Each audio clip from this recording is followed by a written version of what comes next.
ባለፉት 6 ወራት በተከናወኑ ልማታዊ ስራዎች አበረታች ውጤት መመዝገቡን በማዕከላዊ ኢትዮጵያ ክልል የቀቤና ልዩ ወረዳ አስተዳደር ገለጸ። የልዩ ወረዳው ምክር ቤት 4ኛ ዙር 11ኛ ዓመት 32ኛ መደበኛ ጉባኤውን በወልቂጤ ከተማ አካሂዷል። ዝርዝሩን ሪያድ ሙሁዲን ከወልቂጤ ቅርንጫፍ አድርሶናል። የቀቤና ልዩ ወረዳ ምክር ቤት ዋና አፈ ጉባኤ አቶ ፈቱዲን ሙዘሚል በጉባኤው መክፈቻ ንግግራቸው እንደገለጹት ምክር ቤቱ የህብረተሰቡን ማህበራዊ፣ ፖለቲካዊና ኢኮኖሚያዊ ተጠቃሚነትን ለማሳደግ በግማሽ በጀት ዓመቱ በርካታ ስራዎችን አከናውኗል። በልዩ ወረዳው በሁሉም ዘርፎች የተሻሉ ውጤቶች እንዲመዘገቡ የድጋፍና ቁጥጥር ስራዎች መደረጋቸውን የገለጹት ዋና አፈ ጉባኤው ይህም ተጠናክሮ እንደሚቀጥል ጠቁመዋል። ማህበራዊና ኢኮኖሚያዊ ፖለቲካዊ እድገት በማፋጠን ፋይዳ ያላቸውን ህጎች በማውጣት አፈጻጸማቸውን መከታተል፣ መቆጣጠር፣ ቁርጠኛ አስፈጻሚ የዳኝነት አካላትን በነቃ የህዝብ ተሳትፎ በማዋቀርና በማደራጀት የዜጎች መብቶችና ነፃነቶችን ማስከበር እንዲሁም መልካም አስተዳደር እንዲሰፍን ማድረግ፣ ተቋማትን በተሰጣቸው ተግባር ልክ እንዲመዘኑ ማድረግ፣ ይህንን ተልዕኮ ለመወጣት ፈጥኖ በመንቀሳቀስ ላይ ይገኛል። የቀቤና ልዩ ወረዳ ዋና አስተዳዳሪ አቶ ሞሳ ኢዶሳ የ2017 በጀት ዓመት የግማሽ ዓመት እቅድ አፈጻጸም ባቀረቡት ወቅት እንደገለጹት በልዩ ወረዳው ባለፉት 6 ወራት የህብረተሰቡን ልማታዊ ተጠቃሚነትን ለማረጋገጥ በተሰሩ ስራዎች ተጨባጭ ለውጦች መመዝገባቸውን ተናግረዋል። ግብርናን በማዘመን የአርሶ አደሩን ምርትና ምርታማነትን ለማሳደግ በተሰራው ስራ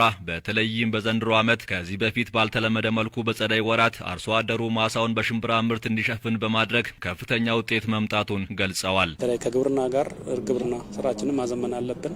አርሶ አደሩን ተጠቃሚነትና የአርሶ አደሩ ምርትና ምርታማነት ከማሳደግ አንጻር ከፍተኛ ስራዎች ሲሰሩ የነበሩበት ሂደት ነው የነበረው። ሌሎችም የግብርናውን ሜካናይዝ ከማድረግ አንጻር የአርሶ አደሩ የአስተራረስ ዘዴንም ከመቀየር ጋር ተያይዞ ከነበረው ባህላዊ አስተራረስ ወጥቶ ዘመናዊ አስተራረስ እንዲሰራ በዛ ልክ ውጤትም እያመጣ ያለበት ሂደት በጥሩ ሁኔታ የተገመገመበት ሁኔታ ነው ያለው። ከዛም ባሻገር ባልተለመደ መልክ ዘንድሮ በጥሩ ሁኔታ ሲሰራ የነበረው ጸደይ እርሻ ላይም ሽምብራ ምርት ላይ በስፋት ሲሰራ የነበረበት ባልተለመደበት ያልኩት ከዚህ በፊት በቆሎ ተነስቶ ነበር ሽምብራ ሲዘራ የነበረው። በዚህ ዓመት ግን ጤፍም ጭምር አርሶ አደሩ አንስቶ ሽምብራ ሲዘራ የነበረበት ጥሩ ምርት የሚያገኝበት ሂደት እንደነበረ ጤናማና አማራጭ ዜጋን ለመፍጠር በግማሽ ዓመቱ በጤናው ዘርፍ ልዩ ትኩረት ሰጥቶ ተሰርቷል ያሉት አስተዳዳሪው እንደ ልዩ ወረዳው የወባ በሽታን ለመከላከል በተከናወኑ ስራዎች ውጤቶች ተገኝተዋል። የትምህርት ጥራትን ለማምጣት ልዩ ወረዳው ከከፍተኛ መንግስት ተቋማትና ከኮሌጆች ጋር በትኩረት እየሰራ እንደሚገኝም አቶ ሞሳ ገልጸዋል። ትምህርት ጥራት ጋር ያሉ ሁኔታዎች አሉ፣ ችግሮች አሉ። ያንን ለመቅረፍ በርካታ ስራዎች ሲሰሩ ነበር። ከምክር ቤት አባላትም ሲነሱ የነበሩ ጉዳዮች ነበሩ።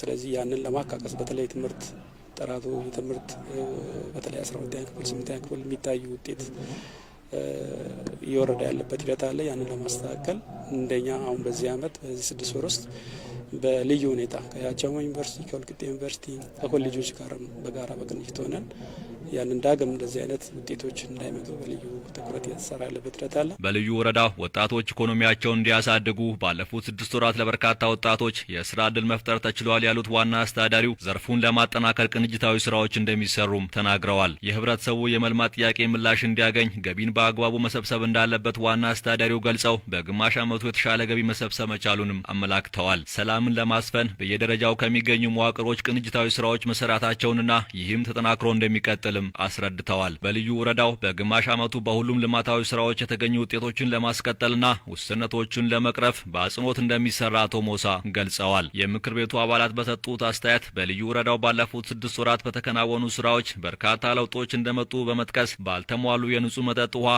የመብራት አገልግሎት እንዲሁም በሌሎች የመሰረተ ልማቶች ዘርፎች ዙሪያ ትኩረት ሰጥቶ መሰራት እንደሚገባ ጠቁመዋል። የህዝቡ የዘመናት ጥያቄ የሆነው የወልቂጤ ወሸርቤንጌ መንገድ ትኩረት ሊሰጠው እንደሚገባም ምክር ቤቱ አባላት አንስተዋል። እንደ ሀገርን መታገዝ ያለበት ከወልቂጤ እንጌ ያለው መንገድ ጉዳይ ነው። በልዩ ወረዳው ምክር ቤት እኔም ምክር ቤት አባል ከሆንኩ ጊዜ ጀምሮ ይሄ ጥያቄ ቀርቶ አያውቅም።